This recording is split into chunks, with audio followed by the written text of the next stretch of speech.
it is so good just to be back here. I was a little nervous coming into today, and I just told Sheila last night I'm just a little like unsettled. I don't know if I'm nervous. I don't want to screw up, and I feel like it's been a long time. It hasn't been that long, but Sheila and I took a month off, a month of sabbatical. Our elders really just made it valuable and set aside time. Our staff covered everything. In fact, I had like almost no ministry contact for a month. In fact, like when the flood, the great flood of 2018 thing happened in the kids center, if you don't know this already, our kids area flooded, apparently the water heater and some other stuff. I mean, it happened. They cleaned it up, got the crew in to work on it. They were already tearing it off, drying it up, and installing it before I even knew about it. And they were like, told my kids, if your dad asks, don't say anything about it. Just be quiet. Because my kids came to church last week, a couple of them did. And then they said to him, well, what do I say if he asks how Chuck's sermon went? Like, because Chuck didn't preach it. So he's like, they're like, just lie to him. It's okay. They're okay with brokenness, but not that kind of brokenness. But it was really great just having a great team, so surrounded by great leaders, great people. I'm so thankful just to be able to take that. And I wish I could go back and share with you all the stuff that Sheila and I were able to heal through and work through and talk about and just kind of work through and just enjoy in that time off. But I wish I could, but I can't. There's just too much to deal with. But man, I gotta be honest with you. There's one part of it that stuck out to me when we started talking. I texted Bryce and I said, "Hey, we should talk sometime this week about what our next series is." And he's like, "No, I really think it's best that we, honor, the thing. We just stay away from it. And we'll catch up when I get done." I'm like, "Well, we kind of playing it fast and loose coming into this series because I'm thinking this idea." He's like, "Just trust it'll be okay." And I'm like, "All right, I'll do it." And so he got into it. I'm like, "Man, I just want to share what God's been doing in my life over the last 4 weeks, over the next 4 weeks." Because as I've gone through this, I've been reading over and over and over again through the book of Colossians. Now, don't think that I'm some like amazing person because I've been reading Colossians. It only has 4 chapters. It's fantastic. And it's super easy. Like you play it on the version Bible app, you can play the audio of it, and it goes super fast. So you too can read through the book of Colossians dozens of times today without really even working on it. But this is a beautiful book because it gathers us together. Now listen, if you're here for the first time, you're together with these people, and you've probably got some questions. And I haven't been able to say this for 4 weeks, and I love this part of it. But let me just tell you something about the group of people that you're a part of today. If you're here for the first time, you got questions. I want you to know that this group of people is not a group of people that used to be people like you. We're not a group of people who tolerate people like you, and we're not a group of people who try to fix or change people like you. We can't fix or change anybody. We're just a group of people just like you. You're here today for the same reason we are. We just want to figure out and take our next step toward Jesus. That's what matters to us. That's at the heartbeat of who we are. Every person in this room has parts of our story that we'd like to go back and delete. We'll go back and edit. Go back and do over. There's somebody I want to go back and just forget they ever happened. Like just wipe them off of the pages of history. But the truth is we can't do that. What we can do is learn from and live out our future story. That's why we say all the time around here that your next step toward Jesus matters a whole lot more than your last step. So what matters to us is not where you were yesterday or what's going on in your life or what your story looks like in yesterday or last week or last month or last year. What matters to us is your next day. What matters is where you're going, not where you've been. And that's what the book of Colossians kind of understands, is that we're all united, we're together in one common purpose, one common authority. And so when we start talking about what it means for people like you and I, regular, everyday people, nobody special, nobody here like knows everything there is to know, nobody here's got it figured out or got a corner on something. We're just walking this together, and as we walk this together, we'll start understanding what Paul thought was valuable for a church just like us. The church at Colossae is very similar to church just like Journey. And so what he prays for the church at Colossae is the same thing he prays for us. What he wants for them is the same thing he wants for us. If Paul were here in this room right now, what he would do is grow a beard, get a tattoo, and say, this is what I want for us, our family, to fit in at Journey. And that's what's going on. That might have been a little bit of a stretch, but probably would get a tattoo, then grow a beard. It takes a little longer to grow a beard. So, but he says this is what stuck out to me at first, okay? In verse 1, this isn't on the screen, But in the first chapter, he starts, how it is when you read a Bible book, you can read the beginning, it's like, I thank God for you, and I don't know about you, but I'm just being honest, I tend to skip those parts. Like, I tend to go, okay, yeah, where's the regular stuff, because I don't really care what you thought about those people.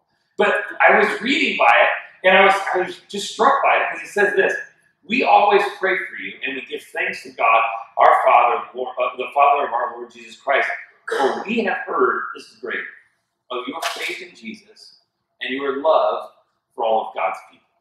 When I read that, it stuck out to me, because that, I had a little distance from Journey. After a couple of weeks, we did a lot of projects that, frankly, I procrastinated about, been busy doing other stuff. So I did a lot of projects around the house. It took some space from that. I got a little bit of space from being here.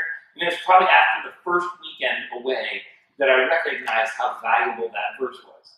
And I said, we've heard about your love, for your faith, and your love for people. And I'm like, man, that's our story. We were sitting with some folks, and they started talking about Journey, and they're like, man, you guys are known as the church who loves people. You're known as the church that it's okay to not be okay. You're known as the church where there's a mess going on and people, you don't love people. You're known for having more than your fair share of messed up people. And I'm like, wait just a minute, that's not how it is. We don't have more than our fair share of messed up people. Every church, every seat in every church is filled with messed up people. We just have more people who know they're messed up and think that their stuff stinks, right? Like, we're well aware of this. There's a lot of people out there just living in the dark, okay? Like, we all are messed up people, and there's no shame about that. But what I love about Journey is that it's like this story. People in our community have heard of your faith and your love for people. Don't let that be anything but a badge of honor. That's the biggest badge of honor ever, and I'm so thankful. Sheila and I didn't go to church for the last 4 weeks. I gotta be honest with you.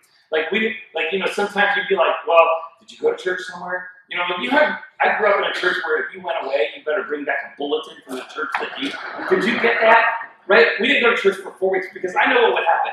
I would sit there and be like, seriously? They just looked at me like that? Like, I don't want to be judged. I can understand the fear. I don't want to go to another church. I love being loved and accepted and cared for and moved forward. That's powerful to me. And so when I read this, it stuck out to me. But then you read through this passage. I knew what was coming up because I love verses 15 through 20 in Colossians chapter 1. It's one of the most powerful verses in Scripture. It's one of those power-packed things where you share it, it just becomes an anthem for your life. And that's Bryce. He's like, listen, man, you got to talk about some other passage other than Colossians 1 and Philippians 2, okay? Like, you've got to talk about something else at some point. So man, I was really expecting to get to this because I love verses 15 through 20. But 15 through 17 will stick out to you if you hear this word. Listen to what it says. Christ is the visible image of the invisible God. These are powerful words. Christ is the visible image of the invisible God. He existed before anything was created, and he's supreme over all creation. I mean, you don't get bigger than that, right? Supreme over all creation. Like that's a big deal. Look at what it says next. For through him, God created everything. Through Jesus, God created everything in the heavenly realms and on earth. He made the things that we can see, right? I like things that I can see. Because at the end of the day, can I be honest with you, I'm a control freak. Some of you don't know me, but it's pretty obvious. Some of you know me, you're like, no, for real? But I like things I can see, touch, feel, manipulate, work to kind of guard myself, keep everything safe, that kind of stuff.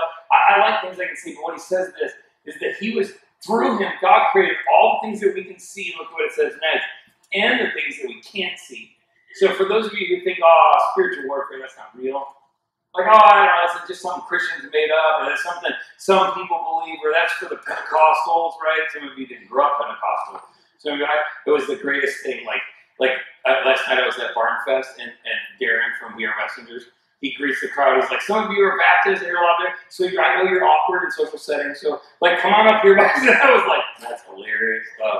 But he did get himself in trouble. So anyways, but it says that all the things that we can see and the things that we can't see, he says this, such as thrones or kingdoms or rulers and authorities in the unseen world. Man, what that tells me, really quick, and this one's free, this one's not even in the online, this is in the second service stuff, right? Is that, man, this spiritual realm stuff is a lot more organized and a lot more intentional than I give it credit.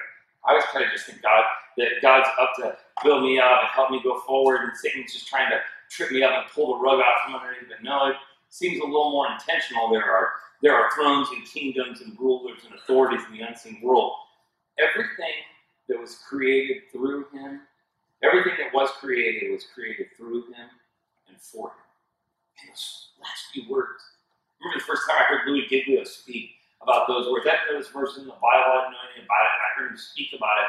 And he talked about how everything was created by him and for him. That Jesus had authority over everything, and it was created by him and for him. It blew my mind. I was thinking, wait a minute.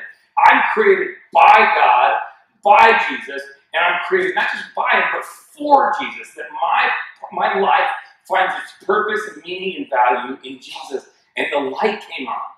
Right? For me, I understood that my existence, your existence, our existence, everything that was created, I mean, most of you are created, right?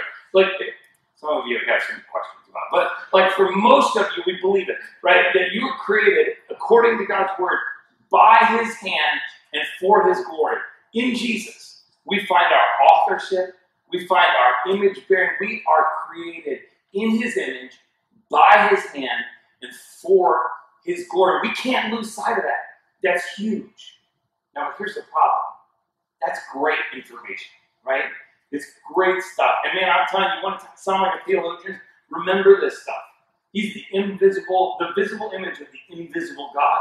That goes to the co-eternality of Jesus. That goes to this, like a category you can write out and go, Jesus is co-eternal. He existed before everything existed. He is God. There's a whole doctrine of what we call Christology built inside of that. There's vital piece of who we are in this stuff. Now, listen, if you want to sound good, that's one to put away, right? He created all the things that we can see. You can start talking about he's the sovereign creator. You can talk about all the things we can't see. You can study that and know a bunch of stuff about the ideas and the truths of spiritual warfare. There's a lot that you can know about this passage, but what we can miss from it is profound. And that's been my story.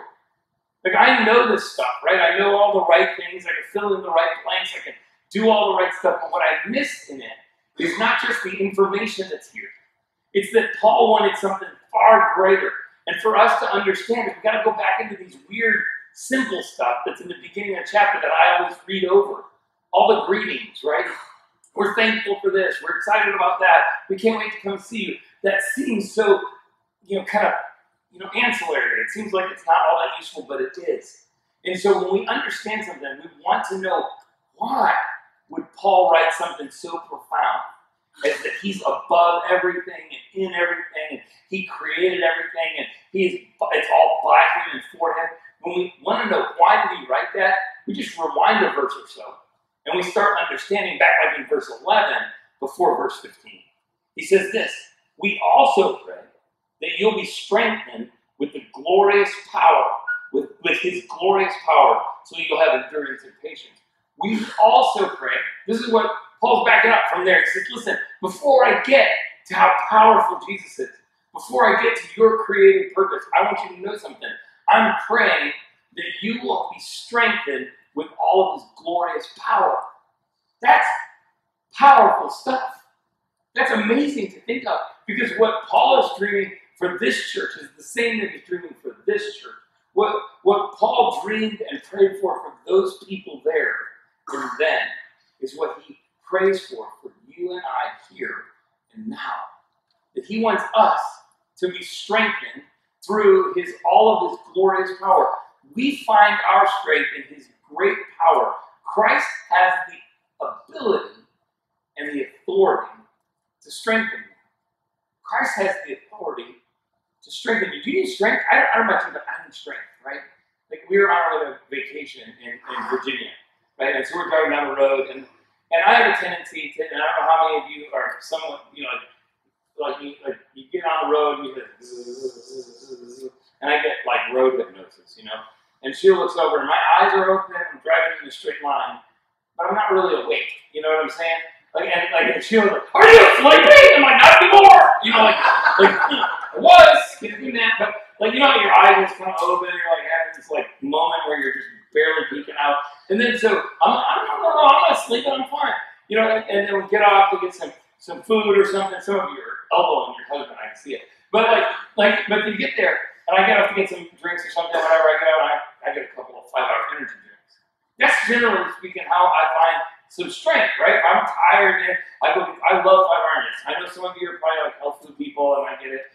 You can be health food people if you want. My food, eat your food. But I crack those jokes around. Some of you are like, man, your heart's going to explode. There are far better ways my heart's going to explode than this. So I drink back a couple of those 5-hour energies, and I can go, and we're excited. But that's how we generally find strength, isn't it? Right? I mean, we're like, I need some strength, so I gotta go get my church on, right? And so you get your church clothes on, or at least your shirt that says, "These are my church clothes." And you come to Journey, and you're like, I was singing my song stuff, I raised my hand, I listened to some of this, I'm good stuff, and now I'm ready to go. And it's like a 5-hour energy drink, right? And you come in, and you get a little strength, and you run back out. And it's kind of like you're just like, can I get a hit of that? Let me get some of that. Like that's how your kind of walk with Jesus works. And I want you to know something. That's nothing like what Jesus was dreaming for you. It's nothing like what Paul was praying for you here. He's praying that you would be strengthened by his glorious power, not by an intersection or just kind of bumping up against his glorious power. Jesus and Paul were dreaming that you and I would connect to his glorious power in a way that far, far overreaches just showing up and getting a little and going home. Right? This is not just a show up and bump up against it thing. What Paul's dreaming for you and for me is that we will be invited into a relationship. Because look at what he says next. He says that we find our strength, right? He says that we would be strengthened, and the rest of that verse says, so that you'll have all the endurance and all the patience that you need. He says, I want you to have strength so that you will have endurance and patience. You ever known somebody who's like all swole up, like when they're like got the big muscles, they got muscles in their neck, and you don't even know, I didn't know there were muscles in your neck, and then I'm like, that guy has either some sort of cyst or there's a muscle that I didn't know about, right? You ever seen those guys, and they're all swole up, but then when you go to work next to them, you're like, why is it you're so big and I'm working you? Why? I'm not talking about you, MJ. But why is it you're so buff and then why you can't get this done? Why can't you lift that?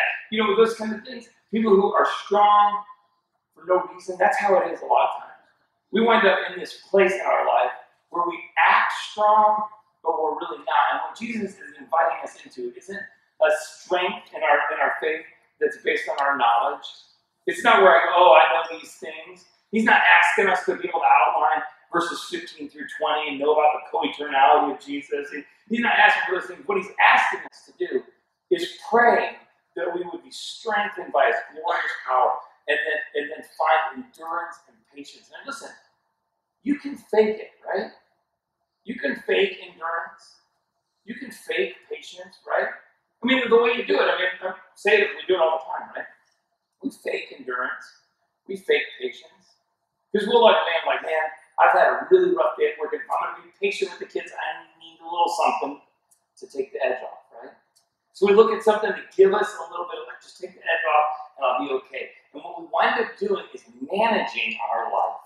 And let me just tell you, you can't manage that mess. You go, I'm going to just endure it. I'm going to grit my teeth, and I'm just going to get through it in our marriage. I know that we're having a rough time. I know that we don't get along all the time. I know that there's tension between us. But I'm just going to grit my teeth and get through it. And we fake the endurance. And then what happens? The kids get old enough. They take the crisis out of having to stay together. And then what happens? It all hits the fan. You can fake patience. You can fake endurance. You can fake strength. But if you wind up listening and leaning into a relationship with Jesus, he invites you to have strength so that you'll have the endurance and the patience you need. Not the endurance and the patience that you need to get through today or the next week or the next month, but the endurance and patience you need to get what you need most. And that's the thing we miss. What we need most in this whole deal. It isn't just strength and endurance and patience to get through. What we really need is what he leans into in the next couple of verses. He says in verse 12, always thanking the Father, he has enabled you to share in the inheritance that belongs to his people. This isn't a cross the line of faith kind of moment. He's enabled us to partake in the inheritance that is available to his people. This is what's so important. Now listen, I love the whole movement of like people who give their life to Jesus and cross the line of faith. I'm thrilled about it. I gave my life to Jesus at a rock concert where he invited me forward. I raised my hand. I walked the aisle. I filled out the piece of paper. I got back. I'm not saying that's a bad thing in any way. But if we put so much emphasis on crossing the line of faith and no emphasis on walking with Jesus in a relationship, then we miss out on the inheritance. That's what he's saying. He's saying, I want you to have the inheritance that's available on people, not just heaven eternally, not just something to take care of and check the boxes and get the fire insurance and I don't have to go there and whatever. It's not just about that. He's saying, I want to give you what is yours as a part of my family. And that's a big deal. What you and I have available to us isn't just strength and endurance and patience so that we can get through the hard times. He's saying, I want to walk with you and give you everything that I have for you. That's what Paul prayed for this church. It's what Paul wants for this church. It's what I want for this church. It's what Jesus wants for you and for me is to be able to take part in the inheritance that is a relationship. It's what happens. What he says in the next verse, in the next part of it, he says the inheritance that belongs to his people who live in the light, for he has rescued you from the kingdom of darkness and transferred you into the kingdom of his dear son. That's powerful stuff. Because what we need most isn't strength and endurance and patience. It's not just an inheritance. What we need most is rescue. What we need most is rescue. Not just rescue from crossing the line of faith, but we need rescue. I don't know about you, but I have parts of my story that I wish I could go back and edit. Parts I wish I could do over. Parts I wish I could go back and delete and forget they ever happened. What I need is not somebody to ignore those things, but somebody to rescue me from those parts of my story. Jesus invites us into a relationship. I know you've heard that stuff before, because I've heard it a billion times, right? I mean, we're really good at this stuff.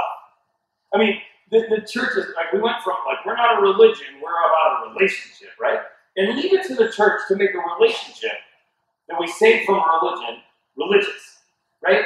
Leave it to the church to make a relationship religious, where you're going to go, okay, well, if you're going to have a relationship, you got to come to church and check the boxes, right?